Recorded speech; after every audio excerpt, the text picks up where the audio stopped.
I just have a couple of questions for you. You okay with a couple of questions? Sure. So as you see, the parade is on its way down the road. Before it left, I had the opportunity to have a nice interview with Congressman David Taylor and also a little interview with his wife. Hey, Mrs. Taylor, you got a moment for a few questions?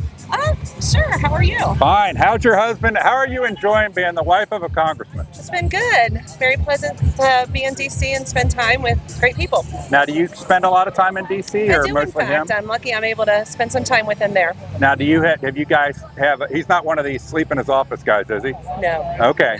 So one time, Bob McEwen told me that when constituents pressed on members to always be home on the weekends, that it really degraded the Congress because you didn't get to know the other reps personally because you were always gone.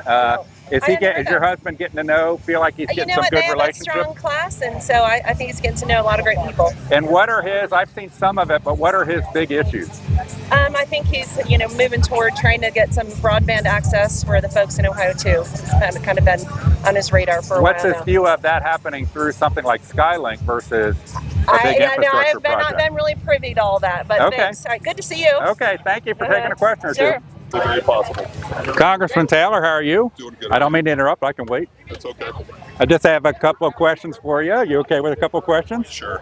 So how's life treating you as a congressman? It's been really better than I expected, Chris. Met a lot more good people there for the right reasons and making big sacrifices to be there and moving our priorities forward, not just for the country, but for this district. It's been better than I could have hoped for. And what's your view on things like, Congressman Thomas Massey and Rand Paul? Do you appreciate their perspectives, or do you think they should be primaried out of office? Well, I appreciate their perspectives. They're both brilliant guys, doing what they think's best for the country. They get to vote. They represent their people. If their constituents are happy with their representation, then carry on. Now, somebody from the Enquirer told me that they were having trouble getting you to sit for an interview with them. Are you open to press interviews? Oh, we've done lots of press interviews. In fact, you just walked up to me now. Okay, so Scott Wortman contacted me to know if I had a way to get you to do an interview with him because he said he'd asked. And I don't forget who we've talked to from the Enquirer, but we have had conversations with the Enquirer. But we can't do them all, unfortunately. But we try to do as much as we can. You know how much work. So if people were looking for traditional press interviews of you, published where they can go read and learn from those interviews, where would they look? We've talked to, Washington Examiner. We talked to a number of outlets. I mean, Google's the best way. Localish. Yeah, we've talked to local news channels. We've talked to Brian Thomas. We've talked to multiple outlets. Okay. Now, going forward, what are your big issues? I look at your social media a little bit, but what are your big issues? Well, for the 2nd District's a big broadband desert, as you probably know, especially as you go east, and that really puts us in a behind the starting line position. So that's a big priority for us to give the people of the 2nd District a fair chance to succeed. That's really the main priority ahead, get going there.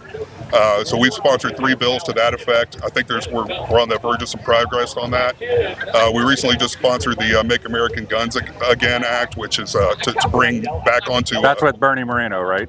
No, that was the U.S. Car Act, which actually got folded into the Big Beautiful Bill, which makes your interest on your car loan deductible on American-made cars. Okay. This is to onshore all the manufacturing of okay. Of I thought I remembered that. I thought I saw something Bernie Moreno had something to do with that on the Senate side, but I might be mistaken. Not yet, but okay. I'm sure he will. Hopefully.